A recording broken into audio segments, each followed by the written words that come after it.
के जो slow delivery करते हैं वो एक्शन इतना नुमाया है वो कहाँ से पहन कर कराते हैं। ওটা আমার ন্যাচারাল।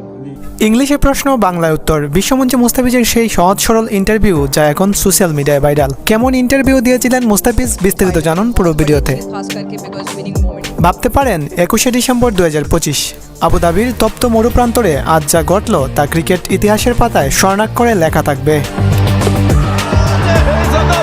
মাত্র 6টি বল আর তাতেই ধুলোয় মিশে গেল আইএল টি20 এর টেবিল টপার গলফ জায়ান্টদের অজেয় থাকার অহংকার। যখন সবাই দরেই নিয়েছিল তারা আজ জিততেই চলেছে, ঠিক তখনই ধ্বংসলীলা শুরু করলেন এক মায়াবী জাদুকর। আবুধাবির স্টেডিয়ামে তখন উত্তেজনায় শ্বাস বন্ধ হওয়ার উপক্রম। দুবাই ক্যাপিটালসের দেয়ালে পিঠ ঠেকে গেছে। জায়ান্টসরা তখন দানবের মতো ব্যাট চালাচ্ছে, কিন্তু ক্যাপ্টেন মোহাম্মদ নবী জানতেন এই ঝড়ের বিপরীতে একজনেরই দাঁড়ানোর ক্ষমতা আছে। তিনি ডাক দিলেন তার ট্রাম্প কার্ডকে, মুস্তাফিজুর রহমান। বাতাস ভারী হয়ে আসছিল, কোনো হুঙ্কার ছাড়াই নিঃশব্দে বোলিং মার্কে গিয়ে দাঁড়ালেন সেই কাটার মাস্টার, যার হাতের ওই গোল বলটা কিছুক্ষণ পর গলফ ব্যাটসম্যানদের জন্য মরণ ফাঁদ হয়ে উঠবে তা কেউ ভাবতেও পারেনি। শুরু হলো সেই তাণ্ডব। প্রথম বল, ব্যাটসম্যান বুঝতেই পারলেন না বলটা মায়া জালে আটকালো কিনা। দ্বিতীয় বল, আর সেই সিগনেচার কাটার। বলটা যখন স্টাম্প উপড়ে দিল, আবুধাবির আকাশ কেঁপে উঠল গর্জনে।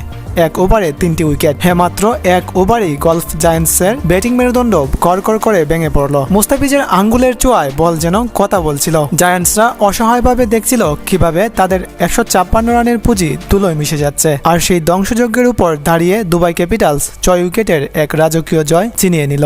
কিন্তু আসল গল্পটা তো তখনও বাকি। ম্যাচ শেষে যখন উপস্থাপিকা মুস্তাফিজকে জিজ্ঞেস করলেন এই জাদুর রহস্য কি, ये बताएं कि जब आप बोलिंग स्टैंड करते हैं खास करके जो स्लो डिलीवरी करते हैं वो एक्शन इतना नुमाया है वो कहाँ से पहन कर कराते हैं। কোটি টাকার এই জকজকে টুর্নামেন্ট আর সারা বিশ্বের ক্যামেরা তার দিকে, কিন্তু আমাদের ফিজ একদম সহজ সরল বাংলায় উত্তর দিলেন ওটা আমার ন্যাচারাল। কোনো মেকি ভাব নেই, কোনো অহংকার নেই, শুধু বললেন নিজের উপর বিশ্বাস আছে। গ্যালারিতে তখন হাজার হাজার মানুষ দাঁড়িয়ে হাততালি দিচ্ছে। অধিনায়ক নবী যখন বললেন ফিজের ওই ওভারটাই ছিল ম্যাচের টার্নিং পয়েন্ট, তখন বোঝা গেল বিশ্বমঞ্চে এই ছেলেটা আজও কেন অপ্রতিদ্বন্দ্বী। সারা বিশ্ব যখন গতির পেছনে ছুটছে, ফিজ তখন গতির সাথে বুদ্ধি মিশিয়ে রাজত্ব পুনরুদ্ধার করছেন।